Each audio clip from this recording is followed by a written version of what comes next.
Selamat datang di episode lain dari The Weekly Wise. Terima kasih sudah mau sekali lagi dengerin gua ngoceh tidak jelas di sini. Entah lo nonton di YouTube, entah lo dengerin di Spotify or so on. Welcome. Hari ini buku lagi yang akan kita bahas, review yang lain. Ada I Want to Die But I Want to Eat Tteokbokki by Baek Sehi. Nah, I don't know. Gue tahu buku ini, mungkin lo klik buku ini karena video ini karena lo tahu buku ini. Gimana bukunya? Gue nggak suka. Gue akan jelasin semuanya. Dan disclaimer utama dari gue yang gue rasa penting adalah kalau lo ngerasa diri lo cukup gampang ke trigger dan not entirely stable on the inside, gue rasa buku ini belum pas untuk lo baca. Gue akan jabarin pendapat gue sekali lagi. I'm nobody, I'm no one. Gue nggak punya expertise dalam bidang apapun. Ini cuma general thinking gue aja dan cocok lagi menurut gue. Kalau lo mau dengerin dan mau kasih saran and so on, I'm very grateful. Gue hanya beropini dan review sesuai apa yang gue mau. Buku ini setahu gue keluar belum lama, 2019an kalau nggak salah, awal atau tengah. Pokoknya 2019 lah, belum ada beberapa tahun ini. Dari semenjak awal, when it first released, it caught my attention. Dari awal rilis gue udah cukup tertarik sama buku ini. Dan ya baru gue dapet beberapa minggu kemarin gue baru dapet, akhirnya gue baru beli. Background sedikit, buku ini terjemahan aslinya dari Korea, yang nama yang jual aja Baek Sehi, dan soal tteokbokki, soal makanan Korea.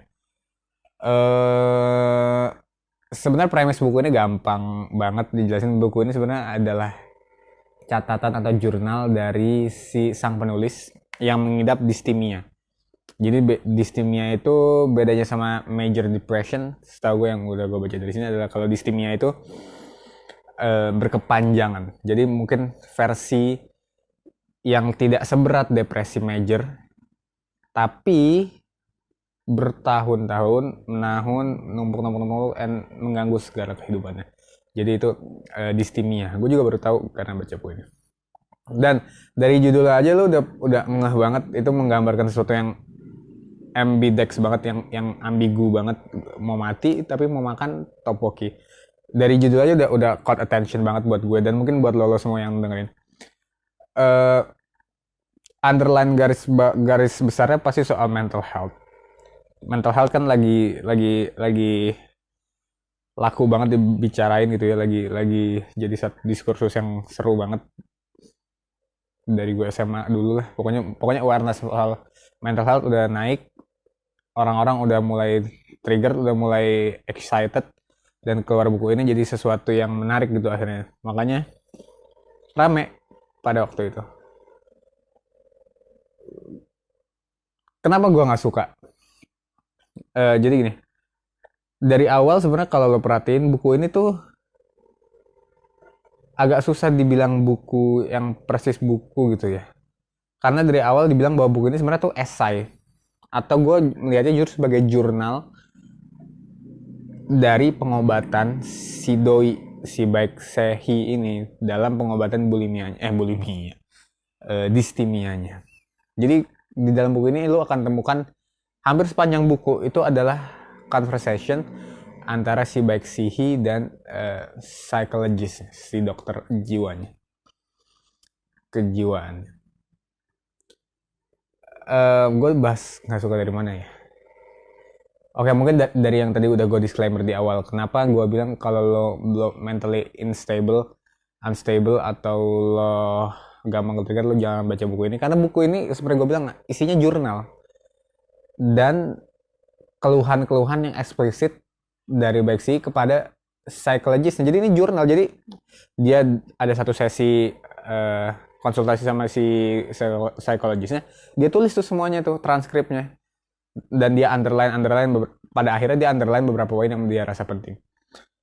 Jadi buku ini tuh seperti curahan energi negatif yang gue pelajari, yang gue dapet, yang gue rasain ya. Jadi di sini keluhan segala apapun yang dirasakan itu ditumpahkan secara eksplisit di sini. It's might be good, mungkin ada beberapa orang yang oke bisa dapat itu. Tapi kalau gue sendiri malah dapat itu jadi kayak limpahan energi negatif gitu. Gue baca buku ini pusing justru. Bukan pusing karena bacaan atau gimana ya. Tapi pusingnya tuh rasanya kayak anjing. Negatif banget gitu energinya gitu karena isinya keluhan.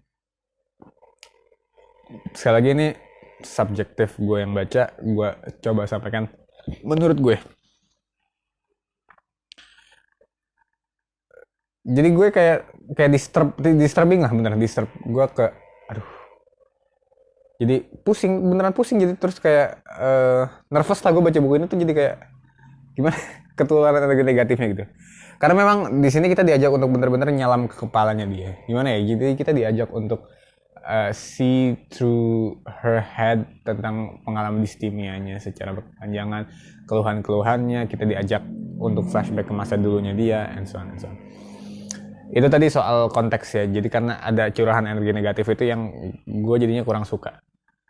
Dan kalau gue boleh jelasin lebih lanjut, mungkin curahan energi negatifnya ini, keluhan-keluhan transkrip yang dia sampaikan ke psikologinya itu nggak disertai dengan penjelasan atau konklusi yang cukup untuk kita ambil maslahatnya gitu.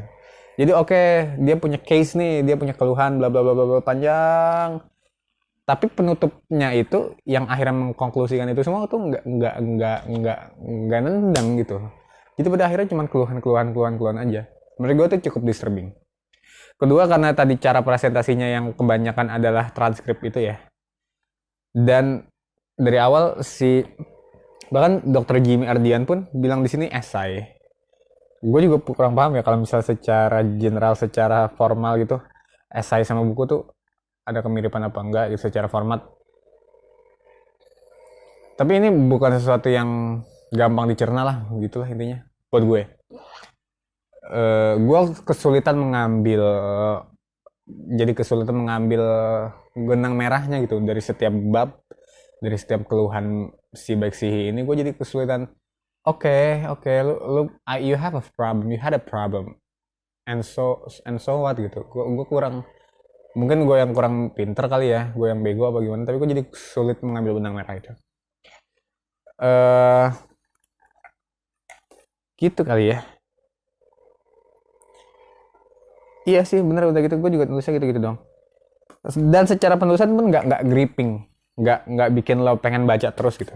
Jadi gue baca ini awalnya enak banget, oke lah, seru gitu. Terus sampai 60-70 halaman gue mulai bete, ini gimana, maksudnya gue gini-gini terus gitu. Jadi gue mau disuguhin apa gitu sebenarnya.